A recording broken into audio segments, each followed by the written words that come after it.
Boa noite, pessoal. Meu nome é Bárbara de Souza, sou a professora da disciplina de Instalações Elétricas no formato Blended, na Faculdade Pitágoras de Belo Horizonte, Unidade Antônio Carlos.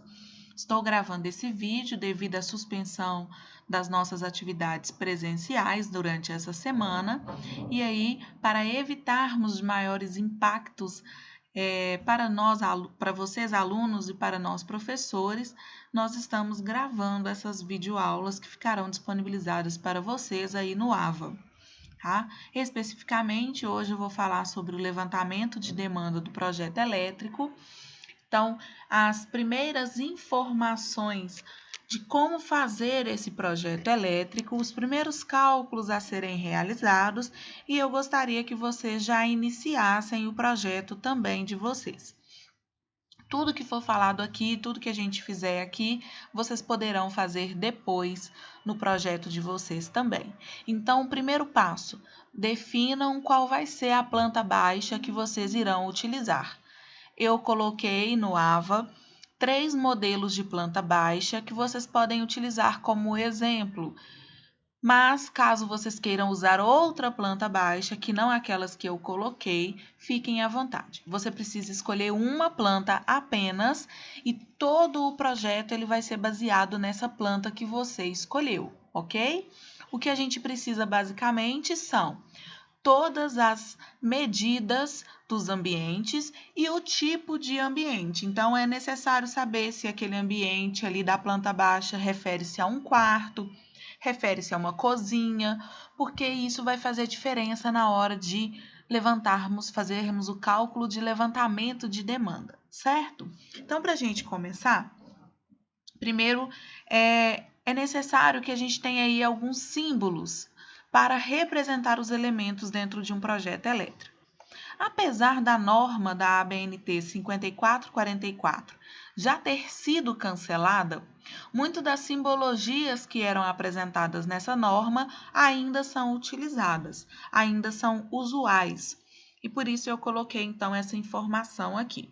Então, quais são essas principais simbologias? Primeiro, pessoal, olha, aqui a simbologia usual para eletroduto embutido no teto é essa, tá? Então, é uma linha contínua em que nós vamos estar apresentando qual é o caminho percorrido por esse eletroduto, então, que está embutido no teto ou na parede.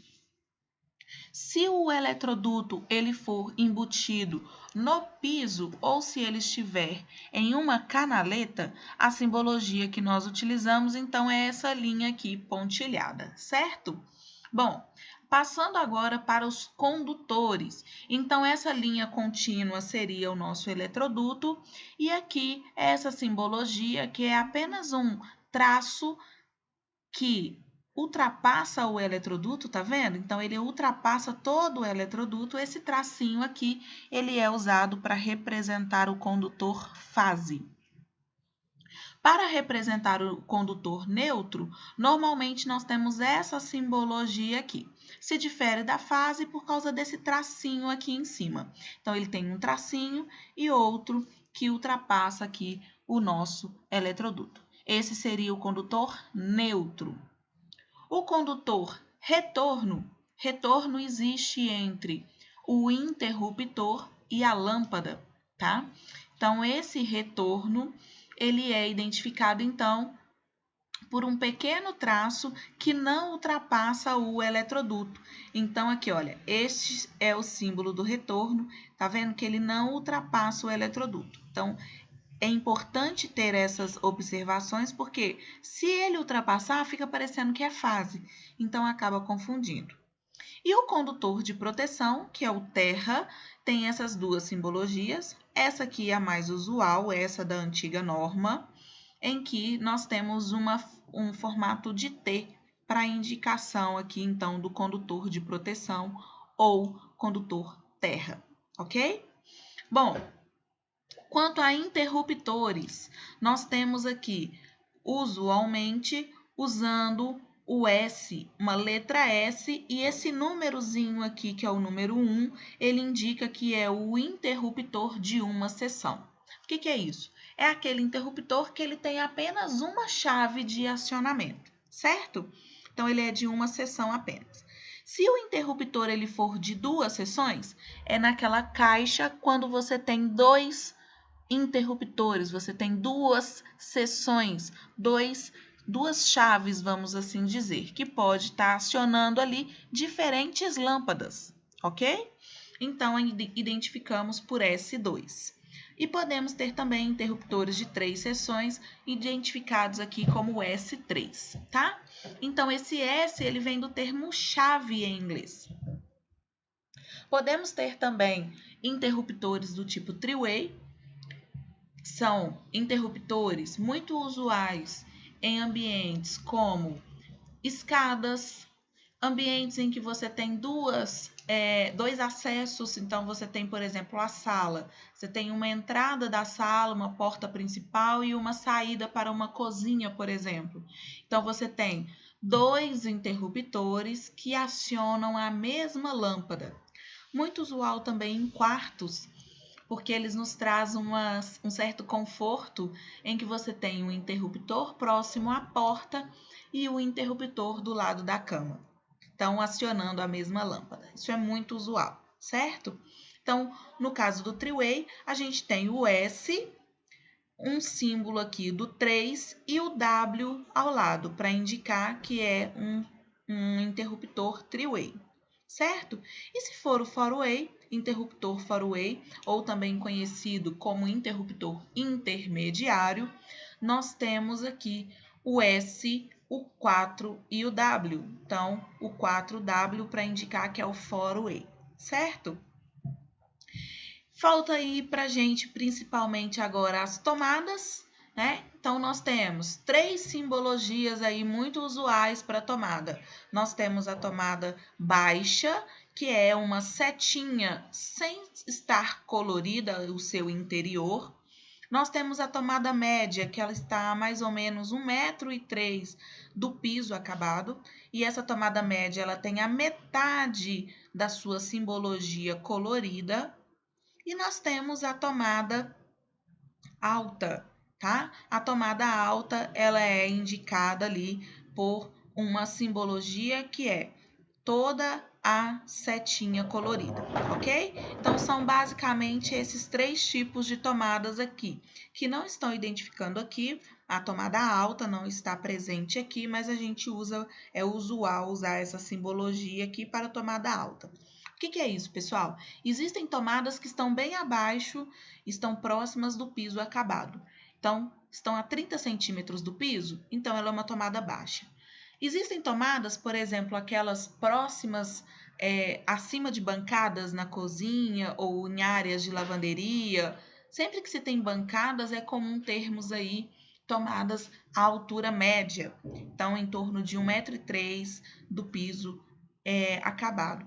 E existem certas tomadas que são altas. Exemplo, tomadas do chuveiro, a própria tomada do chuveiro, uma tomada para você ligar um ventilador mais alto, ou um caso até mesmo de algumas televisões que são ligadas a uma certa altura, normalmente no quarto, né? Um ambiente onde você precisa colocar a TV um pouco mais alta. Nós temos também situação aí de ar-condicionado que precisa de tomada alta, então seria essa simbologia a ser usada, ok? Luz incandescente, um ponto de luz, então, incandescente no teto é indicado por uma bolinha, e se ela for na parede, então essa simbologia aqui é muito usual, tá? Se for uma lâmpada fluorescente, uma luz fluorescente no teto, é usual usarmos essa simbologia aqui. Ela indica bastante aquela lâmpada fluorescente que a gente utilizava muito, que era a tubular.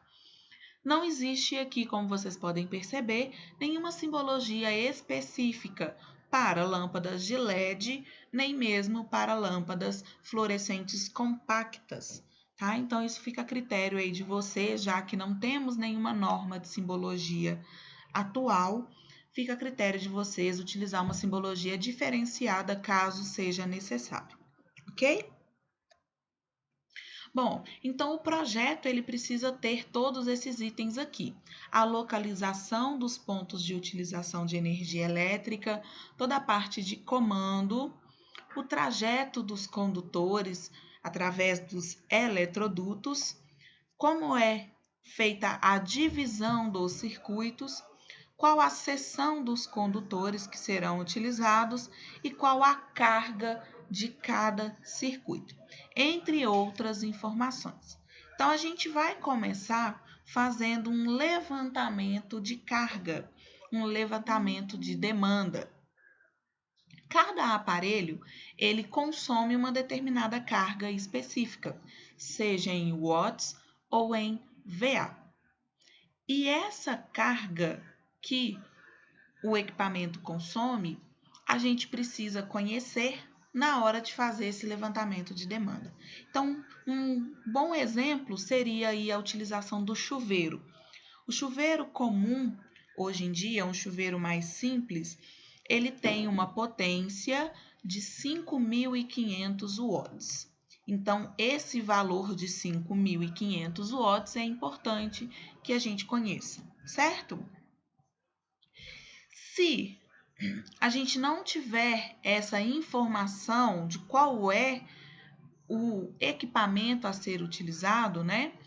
A gente pode buscar aí a potência nominal absorvida ou através do fabricante, ou podemos calcular esse valor a partir da tensão nominal, da corrente nominal, do fator de potência e, em alguns casos, do rendimento. Isso aqui entra muito a parte de máquinas, de motores, que eles possuem certos valores de rendimento, então entra também no cálculo, ok? Mas normalmente a gente já tem alguns valores padrão para os tipos de equipamentos. E através dessa tabela aqui, é um exemplo, nós conseguimos verificar qual é o consumo de potência em determinados tipos de equipamentos. Alguns consumos em watts, alguns exemplos aqui, olha, nós temos, por exemplo, aspirador de pó em torno de 600 watts, cafeteira elétrica 600 watts, uma churrasqueira elétrica em torno de 3.000 watts, chuveiro 5.500, ar-condicionado em torno de 1.400. Então, nós temos algumas informações. Forno elétrico pequeno, 1.500, forno elétrico grande, 4.500. Bom, aqui nós temos algumas informações geral. Forno de micro-ondas, em torno de 2.000 watts. Tá? Então, a gente pode consultar algumas empresas, né, que nos dão essa possibilidade de ter uma média de consumo de potência por tipo de aparelho.